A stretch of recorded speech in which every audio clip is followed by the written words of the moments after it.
Good afternoon. Apologies to all the very, very, very important people in this room. So I'm going to start first and foremost with thanking my wife.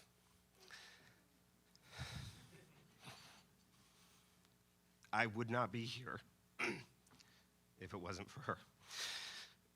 And you don't want to see a grown man cry today, so I will leave it at that and ask for a round of applause for my wife.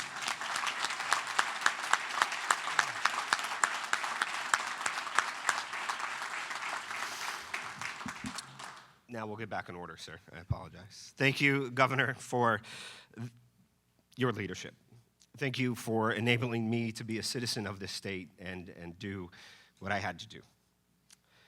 Thank you for this space, for this time, and I would like a round of applause, please, for the staff and the people behind the scenes that have made this happen.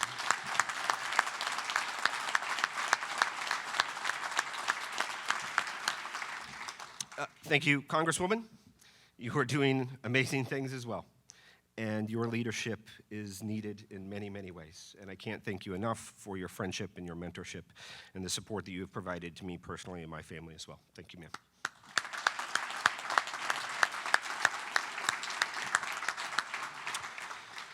General Cobetto, General Williams, thank you for doing this.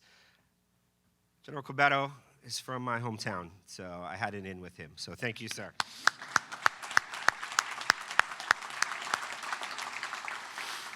Obviously, my mother, my father, my son, my grandparents, aunts, uncles, cousins, union laborers here that are present, brothers near and far. Thank you, thank you, thank you. During this long, dark road, you stood beside me, and I am forever in your debt for the friendship and the love that you have provided to my family and enabling me to build a family for a future. So thank you.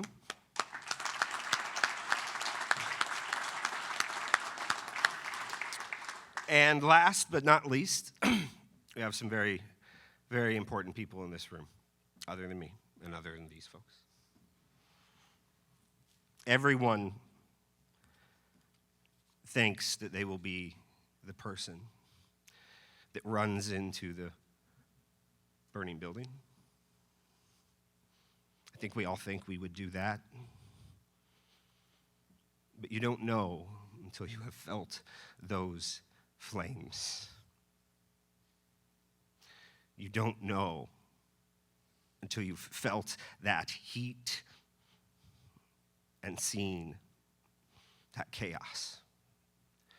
And to be very, very, very clear, I was not alone. The 340 other people at that base did their jobs and ran into those flames as well.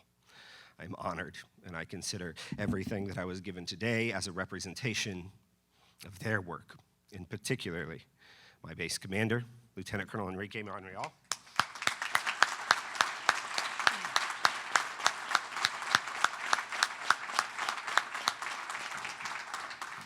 The Army's a very small world.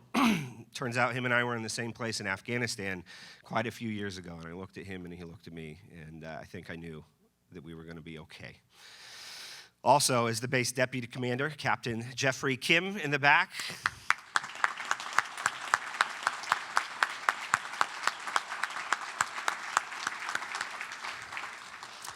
And the base surgeon during the time of the attack, person that truly saved lives, Major Erica Page in the back of the room.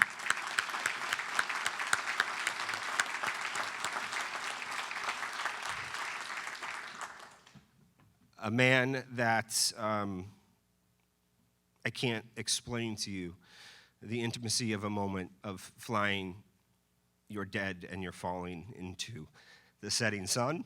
The man that flew those birds, and one of his airmen are here today as well. Colonel Nate Britt, could you please stand up?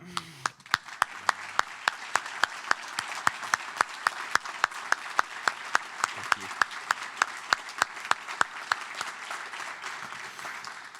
I could keep going and I could keep going. Throughout the year that I was away, a man that kept me on my own feet as well, a man who prayed with me, who taught me, who allowed me to grow, and allowed me to be a friend to him as well, Captain Ishmael Meyer.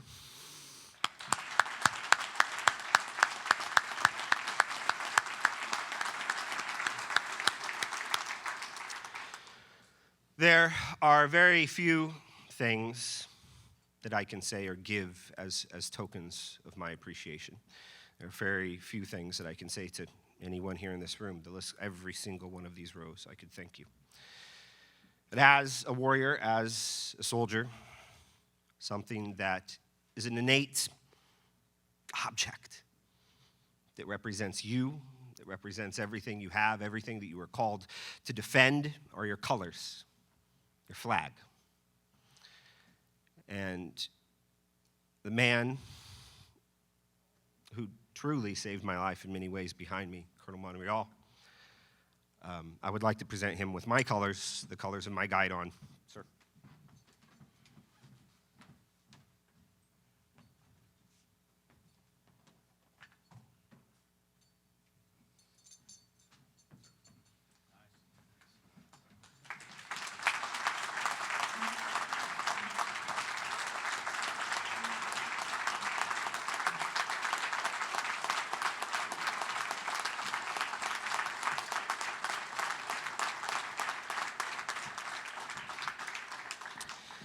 Again, I could talk more and more about what that means, what that symbol is, not just the cross, the guidon.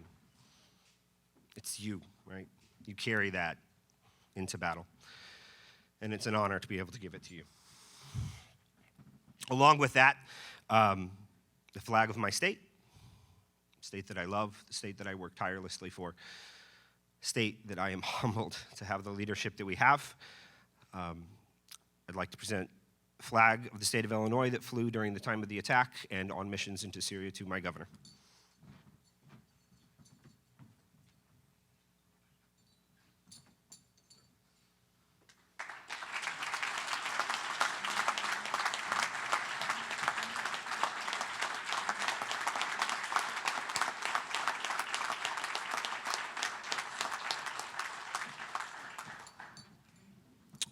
There was mixed decision this morning whether or not I should be washing it and ironing it at my house because I pulled it out of a rucksack, sir, and it looked like it had been in a rucksack for quite some time.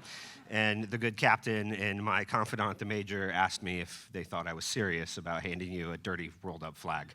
So, again, it's merely a symbol, right?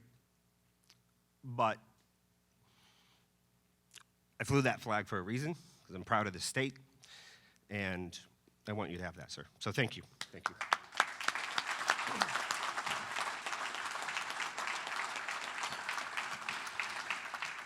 And in like form and fashion for the Congresswoman, this flag flew during the attacks. It moved with the bodies. It's the flag of our country. I'll stop there, and I'll present this to the Congresswoman.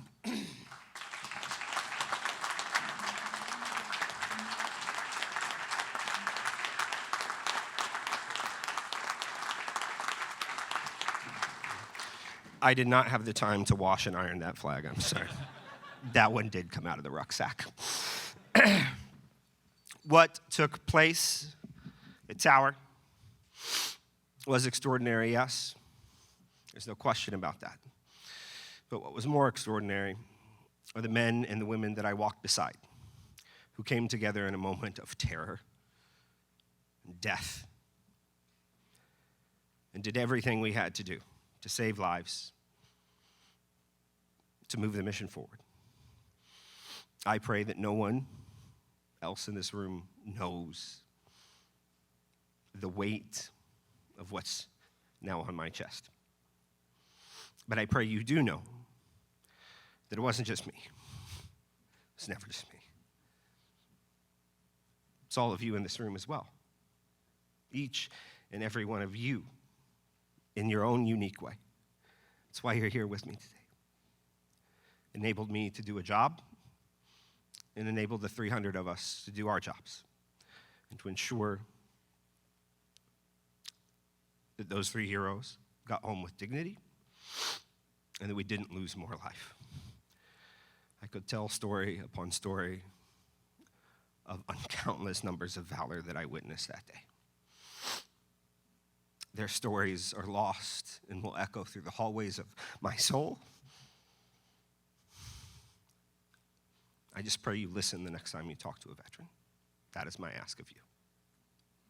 That is my ask of you. Lindsay, I love you. Margot, I love you.